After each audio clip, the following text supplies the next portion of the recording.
ne bude zabune. Nije ovo operacija nekih ekstremista koji su zaveli narod, niti je to plod nekog zavađanja naroda. Ovo je politički koncept građanske, čitaj muslimanske države, za koju se Izetbegović usprkos i potpisima na Vensovenov plan i one brojne parafe na sporazume u Zagrebu očito ne odriče. Jednostavno kazano, ne želi da Bosnu i Hercegovinu drugačije vidi nego kao muslimansku, odnosno građansku državu. U pravu su oni koji kažu da su rezoniranja jasna. NATO će pobijediti Srbe, a mi ćemo Hrvate. Buknulo je sve nas u prozoru.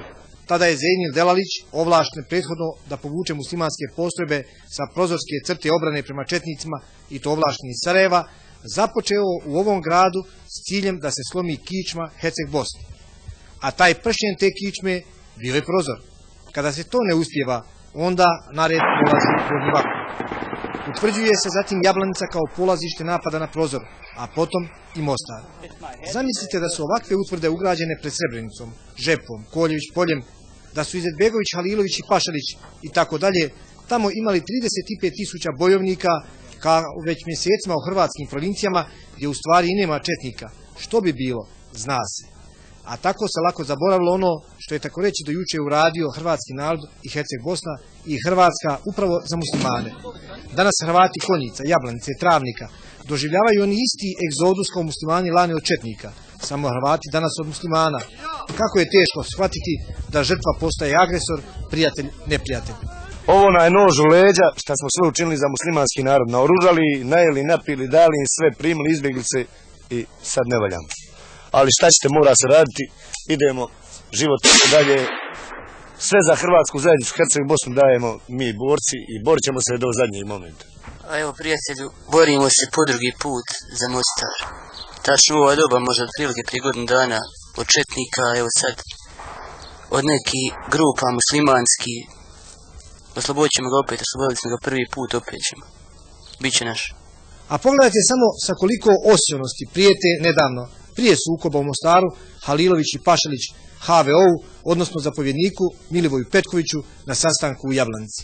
Ili ćemo ići u sukob do zadnjega, budite sigurni. Gospodine Haliloviću, imao si komandanta ovdje, a 500.000 muslimana iz Bosne sam ja prihvatao u ono najgore vrijeme i proveo noć i dan. Nije tvoj komandant ni jednoga ispratio.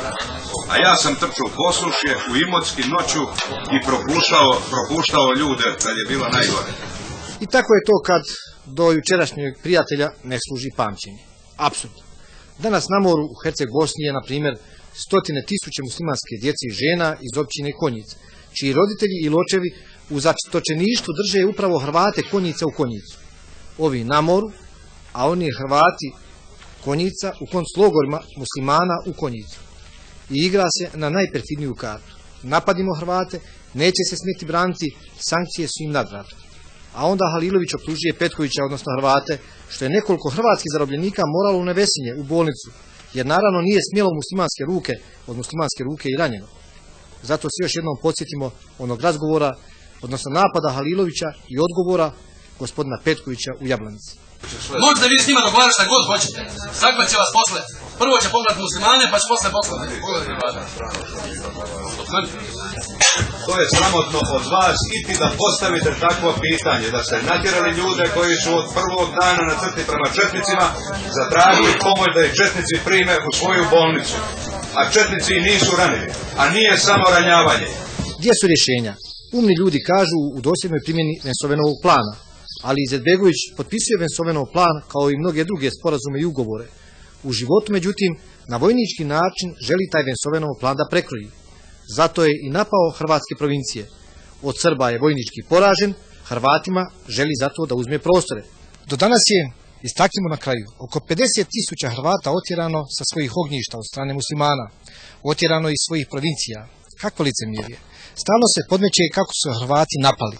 Doista i čudno i smiješno, Hrvati napali svoje provincije. Gospodo, zar se može napadati svoje? Koliko razum, a i poštenje kazuje, svoje se može samo braniti.